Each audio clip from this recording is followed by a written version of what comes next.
G'day, I'm Dr. Tim Carey. I'm a controller, and so are you. Control matters.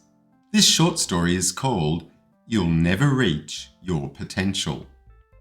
Have you ever been told that you have so much potential? Or indeed, have you ever said that to someone else? In society today, there seems to be a general notion floating around that people possess something called potential. The basic idea is that if you work hard and apply yourself diligently, then you'll fulfill your potential. It's perhaps not surprising that statements about potential seem to be mostly used in a motivational sense. Generally, it appears to be the case that the topic of potential gets raised by someone like a teacher, a coach, or parent when one of their students or children are not acting in the way the teacher, coach, or parent would like them to act. Advising someone about their potential is meant to spur them on to greater efforts and the attainment of loftier heights. So, what is potential? Do some of us have it and others don't? Or do we just have it in different quantities? Do some people have a lot of potential, whereas others only have a small amount? How is potential determined?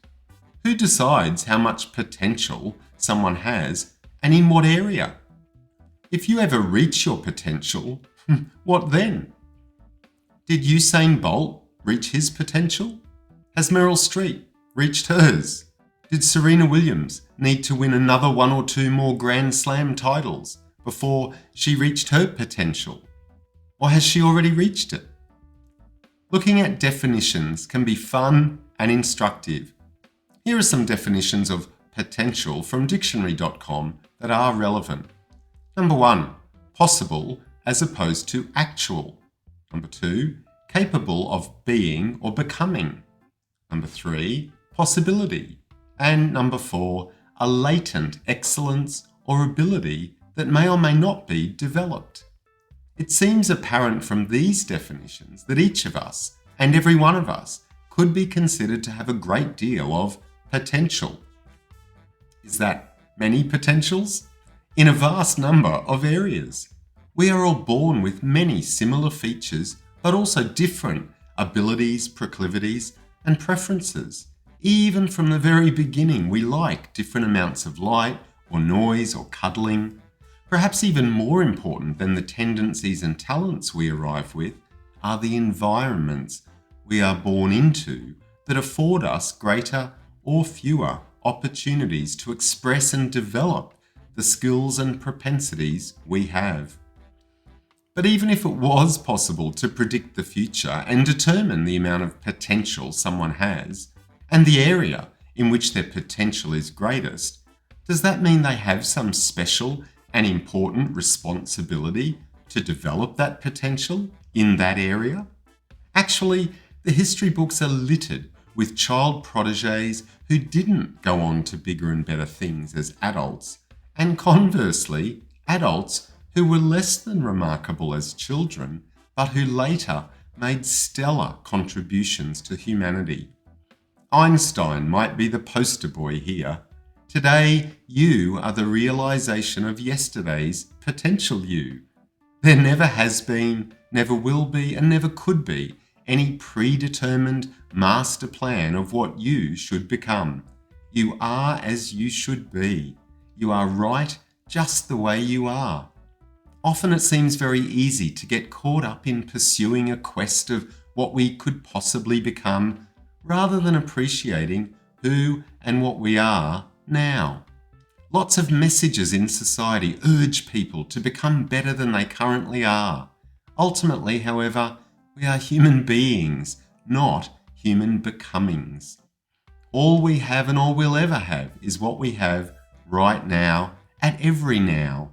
The brilliant educationalist Sir Ken Robinson urged people to move away from the idea that preschool is preparing students for primary school, and primary school is preparing students for secondary school, and secondary school is preparing students for university.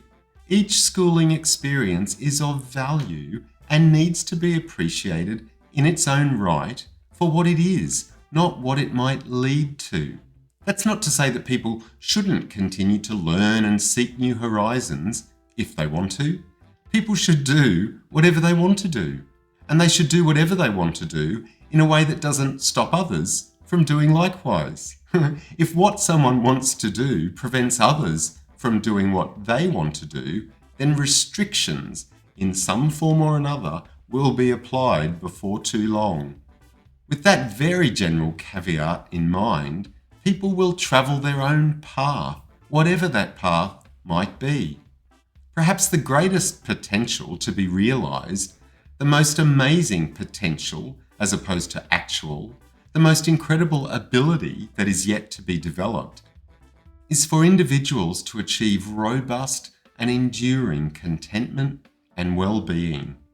That will come about when people find ways of grabbing their own stars and dreaming their own dreams.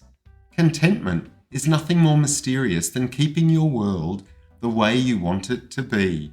Those 10 innocuous little words, keeping your world the way you want it to be, can be devilishly difficult to personify on a daily basis. Ironically, the state that these 10 words describe can't be achieved in some far-off dreamy land of realized potentials. Contentment is only ever right here and right now. So what's the state of your world right now? As the architect and choir master of that world, what will your very next right now move be? So, what do you think about that? Bye for now.